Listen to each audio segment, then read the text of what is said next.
What is the best Canon setup you can buy for astrophotography under $2,000? Let's take a walk and talk about it.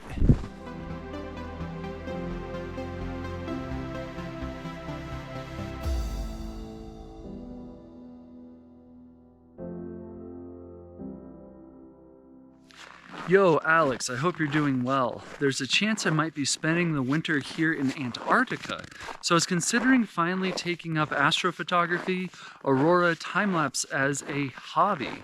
I know you've made some instructional videos. Where would be a good place to start? Also, I don't have any gear besides my phone, so I'd be looking at buying a camera and some equipment. Would you be able to recommend some stuff? Oh yes. Yes, I'm gonna be able to recommend some stuff. So I asked him a little bit more and his budget is $2,000. And then I pushed him a little bit further and he said he might be interested in something that can handle wildlife or people photos, because he's in Antarctica. They have penguins. You know you want to take pictures of penguins.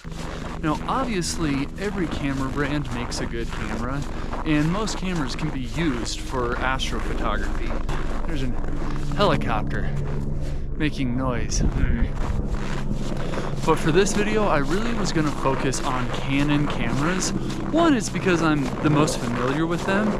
Two, because they're so popular that you can find a ton of lenses and older used camera bodies available for a lot lower price than brand new. Now, yes, I do love Olympus or OM Systems cameras, and I fully recommend them for every sort of photography. Doo-doo.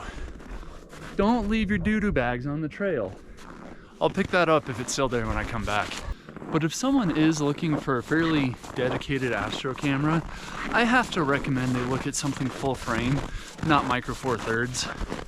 Sony makes a lot of really good cameras. The A7R III is fantastic. The A7S line, which is like their cinema line, is really good too. And yeah, Nikon has great cameras too, but we're talking about Canon. So where do we start? If we're looking for an astro camera, I mean, really dedicated astro cams are basically just a sensor in a box. So what box has the best sensor for the money? I would say that you cannot go wrong with the original, the OG Canon 6D. This is the first proper camera I bought in 2016. Full frame camera, 20 megapixels, and I really started off and built my astrophotography career using that camera. One of the first things I like about it is that it has that Canon EF mount. That means there are tons and tons of lenses available for it. And not just from Canon, but if you get into a Tamron or a Sigma or a Rokinon or a lot of the other kind of smaller third, fourth, or fifth party lenses, you can get really good quality lenses. And usually where the Canon R lenses really shined was, yes, in their sharpness, but also in their autofocus speed. But we're taking pictures at night, so we don't really have to worry about autofocus speed, do we? But just the sheer volume of lenses means that you'll always be able to find something good on the secondhand market for that EF setup. Now, why the 6D and not one of the 5Ds? Well, back in, the 2000 teens, the camera technology really wasn't quite what it is today, and especially with Canon. So the old theory where higher megapixel cameras had those photosites that are more densely packed together were not as good in low light is true. So I definitely recommend going with the 20 megapixel 6D as opposed to like the 30 or 40 megapixel 5D line of cameras. Now, why the 6D and not the 6D Mark II? Well, the 6D is actually kind of better. The 6D Mark II came out with a new 24 megapixel sensor, which if you look on like DxOMark, really actually scored lower than the original 20 megapixel sensor in a lot of ways. Now, the one benefit I will say to the 6D Mark II is that it has that flippy, rotating, articulating screen.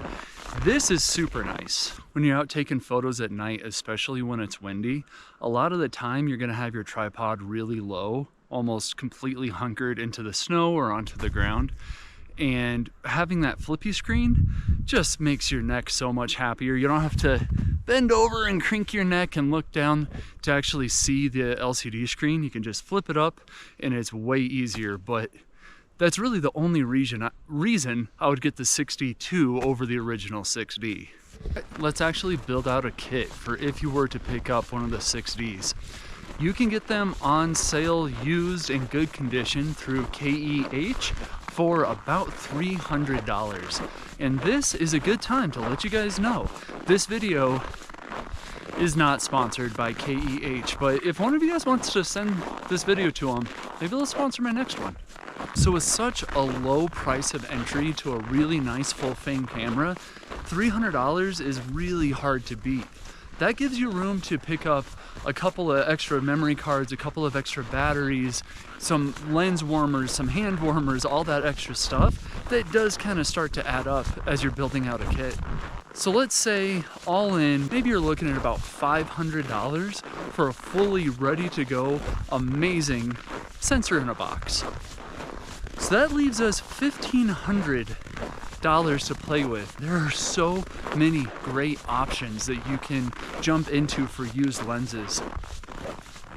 And if we're talking strictly astrophotography, I cannot recommend high enough the Rokinon line of lenses for the EF mount.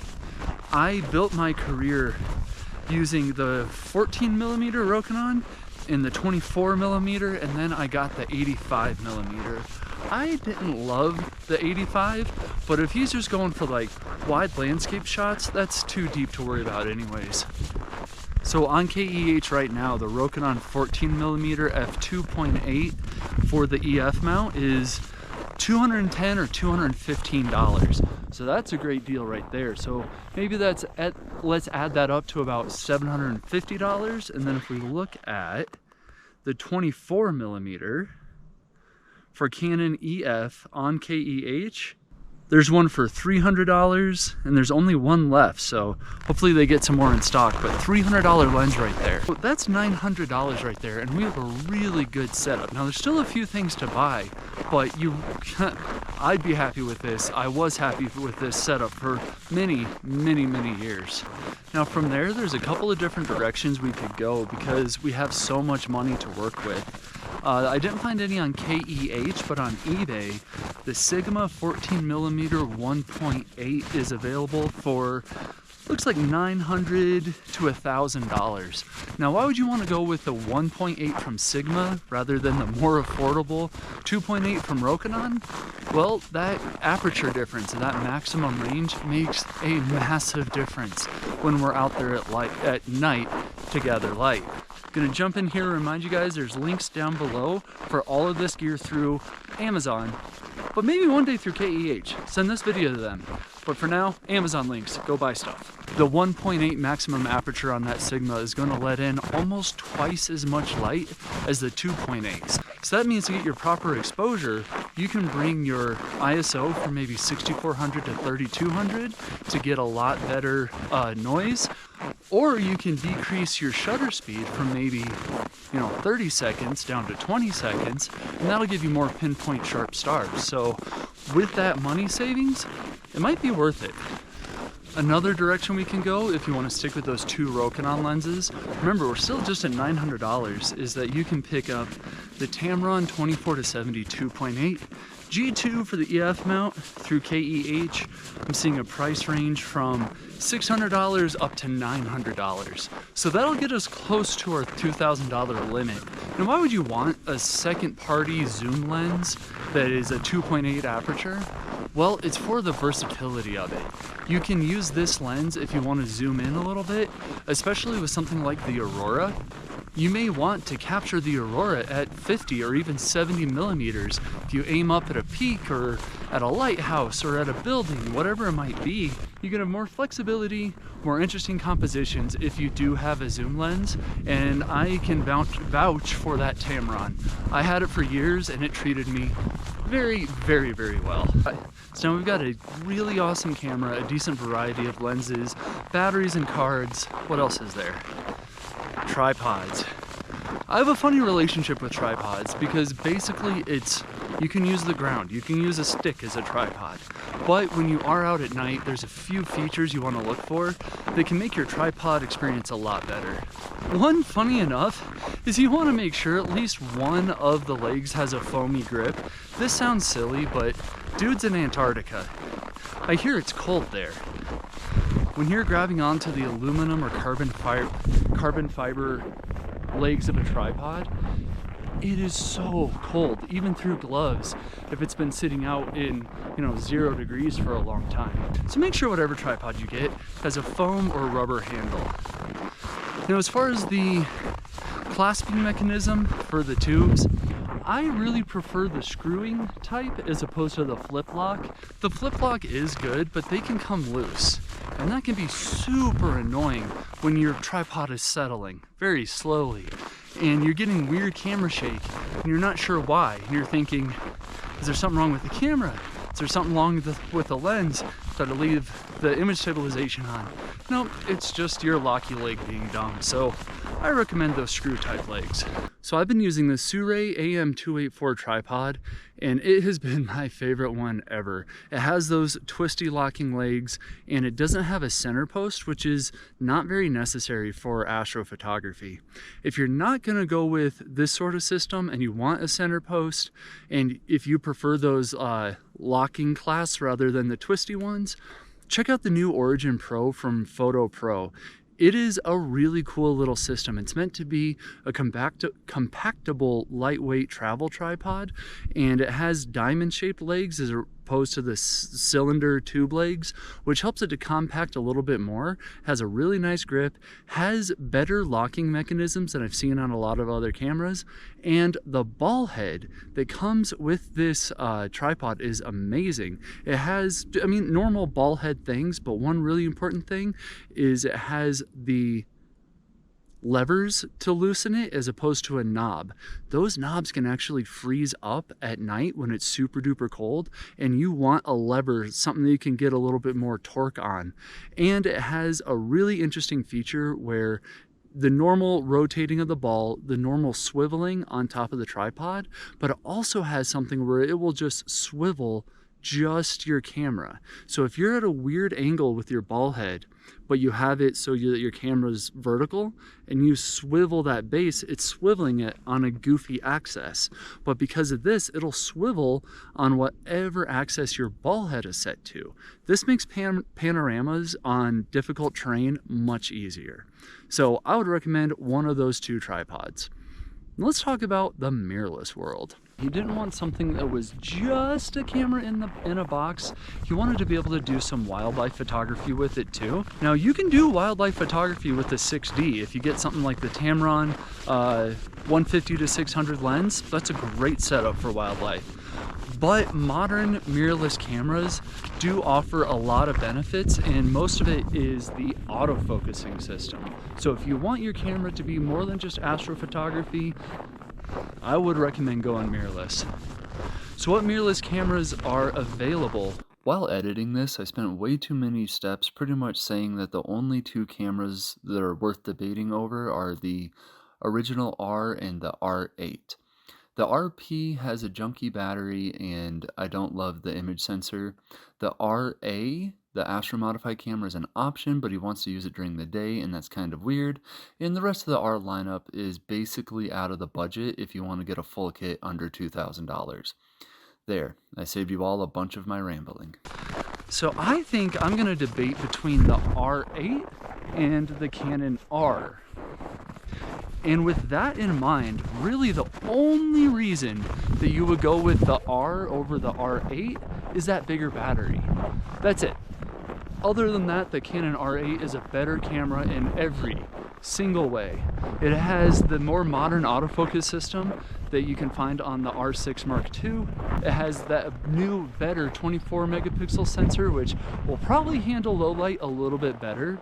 It has a nicer screen, everything about it. It's more modern and a little bit nicer. So if you're on a budget and you want a mirrorless Canon full frame camera, the R8, definitely the way to go. Now let's talk about the lenses I would get to go with my R8. So I definitely would pick up that 14mm Rokinon 2.8. It's a beautiful lens and it's available for about $250 on KEH. So that'll bring us up, let's say we get the R8 for $1,100, 250, we're up to $1,350, so we still got a little bit of wiggle room. So the next lens I would get is the Canon RF 24mm 1.8 or the 35mm 1.8. Now it just depends on what sort of field of view you want. The 35mm is wonderful. I've used it a whole bunch. If you want to see a full review on that lens, click on this video right here. The 24 is really nice, but I don't know, it's not that, it is a lot different than a 14, but it's not that much different. I really think I would go with the 35, and that you can get for about $300 used. So that still leaves you at about $1,750 to $1,800. So now you have a couple hundred extra dollars to mess around with getting, you know, lens warmers, intervalometers, a tripod that you can pick up one used for pretty cheap. Your extra batteries, your extra cards, all of that stuff really starts to add up. So yeah, I think that would be my ideal RF line setup is the Canon R8, Rokinon 14mm, Canon 35mm, and then I don't know what tripod. I'll let you guys choose the tripod. Now keep in mind, you can still pick up that adapter, and I think you can get cheaper ones than what Canon makes. So maybe $100 for an adapter, and that opens up the entire EF line setup. So you can really find anything that you want. It's hard to say that I wouldn't go with that 6D though. For the price, $300 to $400, you can get an incredible sensor in a box that can still do wildlife if you need it. I don't know. One thing I forgot to mention is if you go with the 6D or one of the older DSLR cameras, they don't come with built-in intervalometers. He mentioned he wants to do Aurora time lapses. You would need to always have an intervalometer or install the, what's it called, like Magic Lantern software on the 6D in order to give it a built-in intervalometer. For that reason too, one of the RF cameras might be the way to go. I hope this video has been helpful. I hope you've stayed patient with me while I've had a proper hiatus from making these videos. I've been getting some feedback that I've let down my subscribers, so I'm gonna try to do my best to be more regular with this content. Next video I'm gonna come out with is gonna be a review of that Photo Pro Origin Plus tripod. I've been using it a lot for real estate photography, and I'm gonna get it out under the stars as soon as I can and get a proper review of that. Other than that, what sort of videos do you guys, what have you been missing? What would you like to learn more about? I am still trying to work on my 14ers project. Life has thrown me a couple of curveballs, so that has definitely been suffering, but no excuses. We'll get back to work. If this is your first time watching one of my videos, thank you. Subscribe button, like button, all that stuff YouTubers have to say. I've been walking and talking too much. I don't know how to wrap it up, so I'm just gonna stop. See you on the next one.